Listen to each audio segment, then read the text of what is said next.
आप सब लोगों को मेरा नमस्कार। आज का दिन भारत के इतिहास में एक तरह से भारतीय जनतंत्र के लिए काला दिन साबित हुआ। आज संसद के अंदर दिल्ली के लोगों को गुलाम बनाने वाला बिल पास कर दिया गया। ये बिल दिल्ली के लोगों को बेबस बना देता है, असहाय बनाता है, लाचार बनाता है, गुलाम बनाता है। जब हम आजाद नहीं हुए थे 1935 में, अंग्रेजों ने एक कानून बनाया था। उस कानून का नाम था गवर्नमेंट ऑफ इंडिया एक्ट। उस कानून में अंग्रेजों ने यह लिखा था कि भारत में चुनाव तो होंगे, लेकिन जो सरकार चुनी जाएगी उसको कोई काम करने की पावर नहीं होगी, काम करने की शक्तियां नहीं होंगी। जब हमारा देश आजाद हुआ तो हमने संविधान बनाया और संविधान में हमने लिखा कि चुनाव होंगे, लोग अपनी सरकार चुनेंगे और जो सरकार चुनेंगे उस सरकार को लोगों के लिए काम करने की सारी शक्तियां होंगी। आज आजादी के 75 साल के बाद प्रधानमंत्री मोदी जी ने दिल्ली के लोगों की आजादी छीन ली। उन्होंने 1935 वाला अंग्रेजों का कानून बनाया है कि दिल्ली के लोग चुनाव तो होंगे, दिल्ली के लोग अपनी सरकार तो चुनेंगे, लेकिन उस सरकार को काम करने की कोई भी शक्ति नहीं होगी। ये कानून आज हमारे देश की संसद ने पास किया है। दिल्ली के लोगों की वोट की अब कोई कीमत नहीं बची है। अब सरकार बनाई, उस सरकार की कोई शक्ति नहीं है। सुप्रीम कोर्ट ने एक आदेश दिया था, 11 मई को सुप्रीम कोर्ट ने आदेश दिया था। सुप्रीम कोर्ट ने क्या कहा? सुप्रीम कोर्ट ने कहा भारत एक जनतंत्र है। इस जनतंत्र में हम अपनी सरकार चुनते हैं, जनता अपनी सरकार चुनती है और उस सरकार को जनता के लिए काम करने की पूरी ताकत होनी चाहिए, सुप्रीम कोर्ट ने कहा। प्रधानमंत्री जी ने एक ही हफ्ते के, सुप्रीम कोर्ट का जैसे आदेश आया, एक हफ्ते के बाद उसको सुप्रीम कोर्ट के आदेश को पलट दिया और उसके खिलाफ एक अध्यादेश लेके आए। और आज हमारे देश की संसद ने उस अध्यादेश को इस देश का कानून बना दिया कि अब दिल्ली के लोगों की चुनी हुई सरकार को काम करने की कोई ताकत नहीं होगी। अब इस कानून में लिखा है कि दिल्ली के लोग जो मर्जी सरकार बनाएं, लेकिन उस सरकार को चलाएंगे एलजी साहब और मोदी जी, सीधे सीधे वही लोग चलाएंगे इस सरकार को। तो इससे साफ जाहिर है कि प्रधानमंत्री मोदी जी कह रहे हैं कि मैं सुप्रीम कोर्ट को भी नहीं मानता।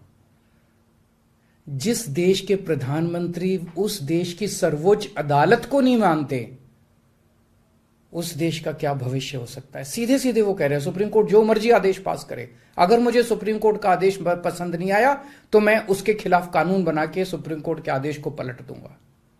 इतना अहंकार हो गया इन लोगों को। इन लोगों ने देखा कि दिल्ली में आम आदमी पार्टी को हराना बहुत मुश्किल है।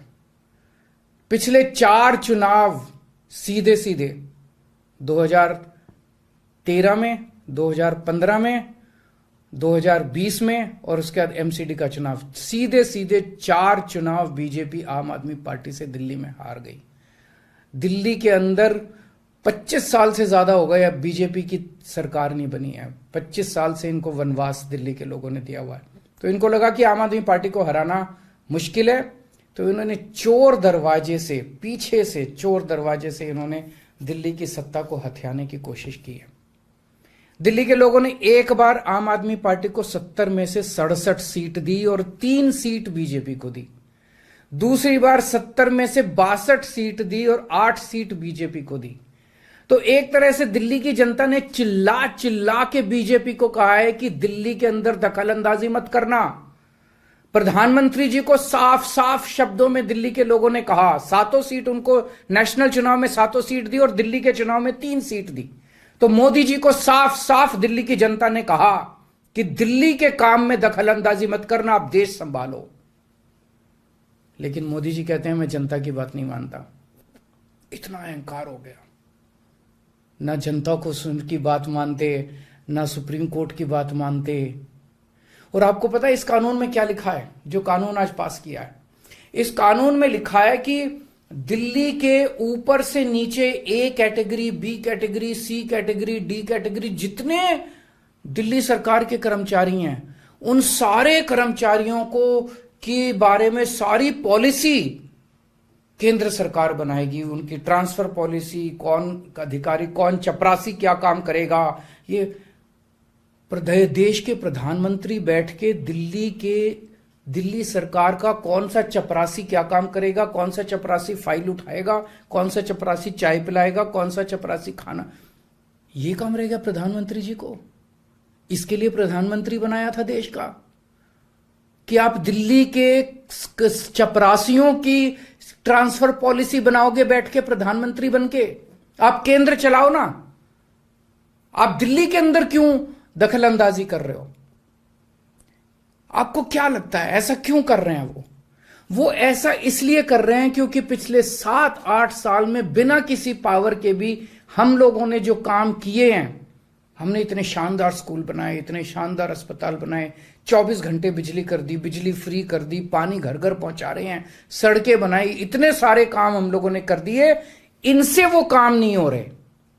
30-30 साल से गुजरात के अंदर इनकी सरकार है, बेड़ा गर्क है गुजरात का। हरियाणा के अंदर इनकी सरकार बनी, हरियाणा में बेड़ा गर्क है इनका। मणिपुर के अंदर बीजेपी की सरकार है, मणिपुर को जला दिया इन लोगों ने। इसलिए केजरीवाल के साथ कंपटीशन नहीं कर सकते, काम में कंपटीशन नहीं कर सकते, हमारे जैसे काम नहीं कर सकते, आम आदमी पार्टी के जैसे काम नहीं कर सकते।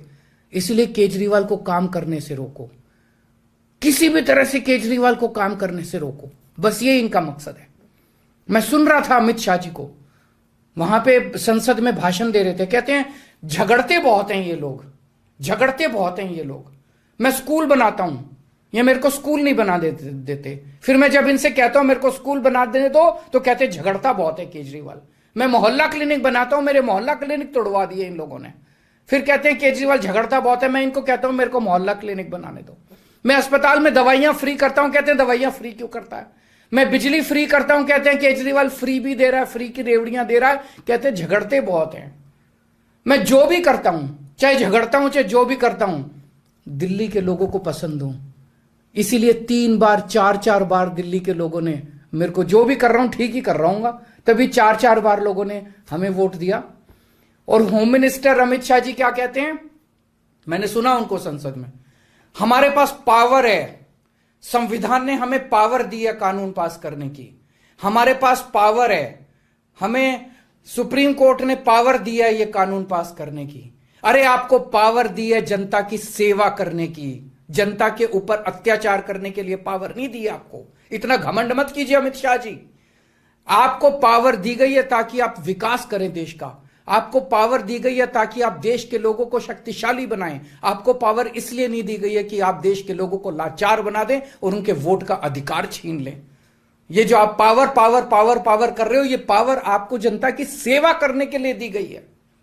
मैंने देखा है अमित शाह जी पिछले चुनाव में आप घर घर जाके दिल्ली के अंदर पर्चे बांट रहे थे, एक एक घर में जाके आप पर्चे बांट रहे थे। दिल्ली के लोगों ने आपको नकार दिया। अब आप दिल्ली के लोगों को तमाचा मारने आ गए।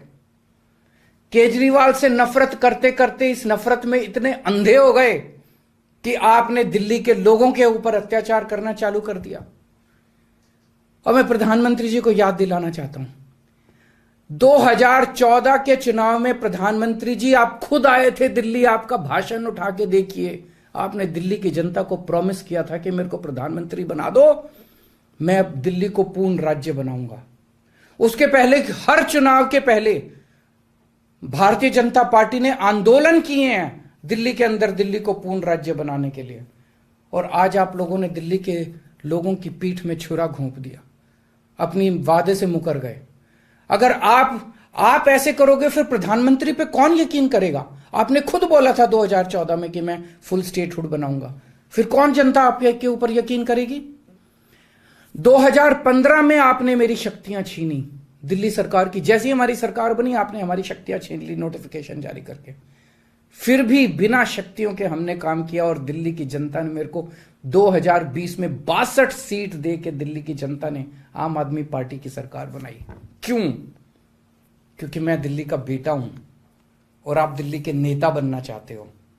दिल्ली के लोगों को अपना बेटा पसंद है और दिल्ली के लोगों को आप जैसे नेता नहीं चाहिए। हम दिल्ली वाले दिल्ली से बहुत प्यार करते हैं और हम जानते हैं कि बीजेपी दिल्ली के लोगों से नफरत करती है, दिल्ली वालों से नफरत करती है। इस बार दिल्ली के लोग बीजेपी को एक भी सीट नहीं देंगे, लोकसभा में एक भी सीट नहीं देंगे। इस पूरे संघर्ष के अंदर बहुत सारी पार्टियों ने, बहुत सारे नेताओं ने दिल्ली के लोगों का साथ दिया। उन सब नेताओं को और उन सब पार्टियों को मैं तहे दिल से दिल्ली के 2 करोड़ लोगों की तरफ से शुक्रिया अदा करता हूं, धन्यवाद बोलता हूं।